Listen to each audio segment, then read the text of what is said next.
On est mercredi matin, la journée commence, donc la première étape ça va être d'aller chercher quelque chose à manger, une boulangerie ou quelque chose de ce genre.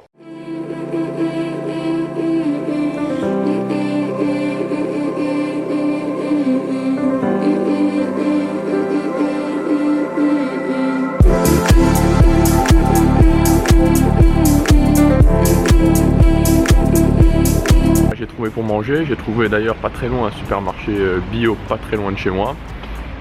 Le truc c'est qu'il s'est mis à pleuvoir en fait. Ce que je vais faire c'est que je vais aller, j'ai envie de prendre quelques photos de la porte de Brandebourg et je m'en servirai sûrement comme miniature dans une prochaine vidéo.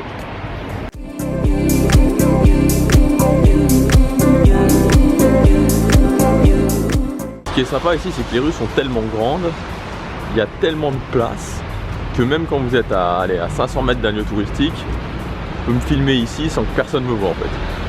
Je peux me filmer, il y a personne devant, derrière, enfin s'il y a des gens mais ils sont vraiment loin. C'est un côté assez agréable.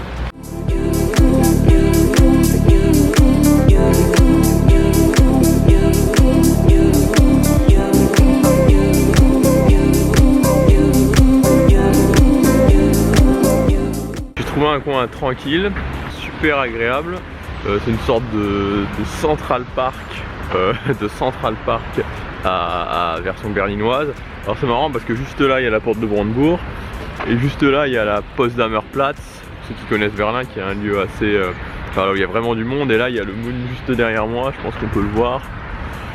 Juste là il y a le monument, le mémorial aux juifs, en hommage aux juifs morts dans la Seconde Guerre mondiale. Donc il y a vraiment des grands espaces et c'est super agréable. Bon, par contre le seul bémol c'est le temps, parce qu'il fait vraiment très froid, il fait très froid. Je vais m'acheter des gants je crois. Ce dont je voulais vous parler aujourd'hui, le message du jour finalement, c'était de comment investir sur soi, comment bien investir son argent finalement. À partir du moment où vous allez avoir un vlog ou un blog, en tout cas une plateforme sur internet qui va commencer à générer des revenus, la question c'est de se dire ok, maintenant cet argent là, dans quoi je le place. Peu importe en fait si vous avez un job à côté, donc si vous faites ça en activité complémentaire ou si vous avez plus que ça, l'idée c'est d'investir son argent pour nos objectifs, pour les choses qui sont vraiment importantes pour nous. Et je vais vous partager, je vais vous donner moi ce que je fais en fait. Je vais vous dire exactement ce que je fais, comment j'investis mon argent. La première chose que je fais, c'est que je fais une liste des grosses dépenses que je veux faire. Donc par exemple, là actuellement, c'était le voyage de cet été. Le voyage de cet été que je veux faire en Asie, où j'ai réservé l'avion et j'ai réservé une partie des hôtels. Ensuite il y a du matériel, un nouveau matériel que je veux m'acheter qui coûte assez cher pour le vlog. Et en fait ce que je fais, c'est que je fais une liste de ces choses là et que chaque chose ne se débloque qu'à partir du moment où l'autre a été acheter. C'est-à-dire que c'est comme si j'étais dans une pièce et je peux accéder à l'autre pièce, donc à l'autre achat, seulement à partir du moment où j'ai acheté la première chose. Ça évite de trop investir et de se retrouver finalement mal financièrement parce qu'on a tendance à trop investir, on veut trop en faire. Donc je fais une liste de priorités, je classe mes priorités, donc ça c'est toujours très important, que ce soit pour vos objectifs ou que ce soit pour vos dépenses. Vous classez vos priorités pour les gros achats et une fois que vous avez classé vos priorités, vous ne passez à la dépense suivante qu'à partir du moment où vous avez fait votre première dépense. Et évidemment, vous faites vos dépenses en fonction de vos rentrées. Ça va vous éviter de vous retrouver mal financièrement. Et moi, quelquefois, c'était un petit peu chaud, notamment l'année dernière où j'étais tellement enthousiaste par rapport à ce côté blog. Quand j'ai créé mon premier blog l'année dernière, j'avais tendance à faire beaucoup de dépenses et ça dépassait vraiment ça dépassait pas mes rentrées, mais c'était tout juste. La deuxième chose, c'est que je fais des dépenses courantes, des dépenses de chaque mois. C'est qu'en fonction de là où je veux investir, de mes valeurs, j'établis une liste de dépenses. Donc par exemple, ça peut être le fait de se former. Tous les mois, actuellement, je dépense une certaine somme pour me former, que ce soit du coaching, que ce soit de la lecture, que ce soit des formations online que j'achète. J'ai une autre valeur qui est par exemple de m'entretenir, donc d'avoir un corps qui me plaît. Donc je dépense de l'argent pour la salle, je dépense de l'argent pour acheter de la bonne nourriture, ce genre de choses. Ensuite, dans mes valeurs, il y a le fait que j'aime bien être bien habillé. Voilà, j'aime bien, comme je vous en avais parlé dans la vidéo, le minimalisme pour changer de vie. J'aime bien être bien habillé, j'aime bien avoir peu de vêtements, mais des vêtements de qualité. Et donc voilà, j'achète des vêtements. Enfin voilà, c'est une de mes valeurs. Tous les mois, je me fixe un budget vêtements.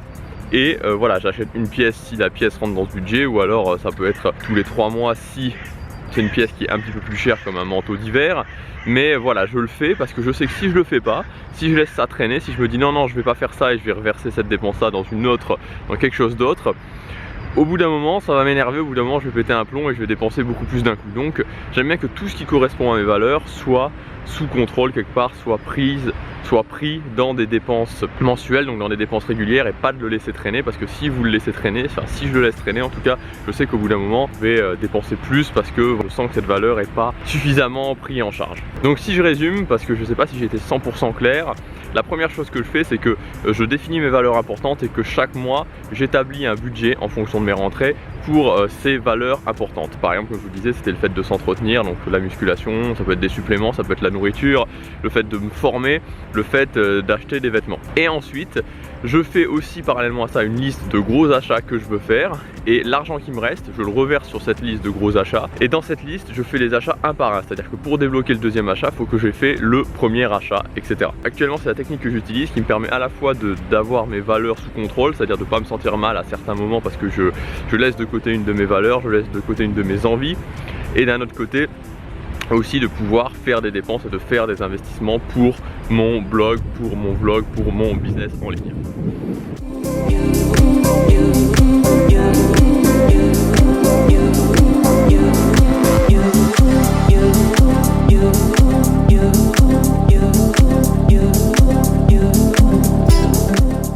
Derrière moi,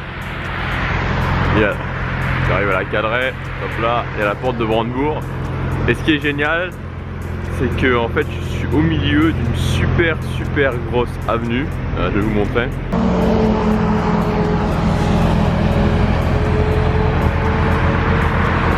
Il y a des voitures qui passent, de tous les côtés.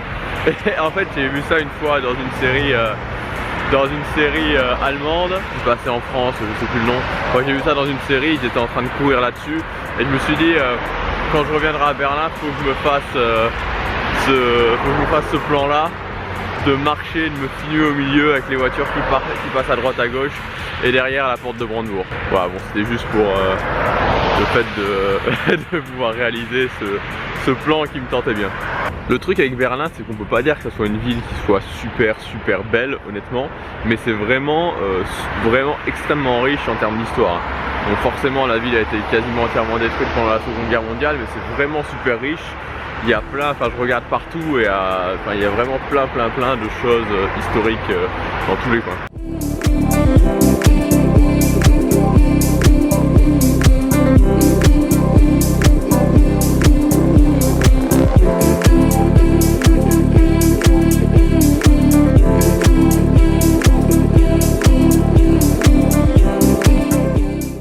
Voilà, je suis à la gare centrale de Berlin.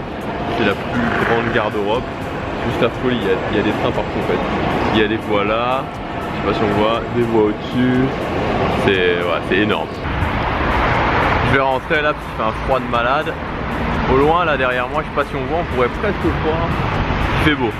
Il y a vraiment une fin de coucher de soleil sous les nuages qui est super bien. Malheureusement, la réalité c'est qu'il fait relativement nuageux et en plus il fait super froid.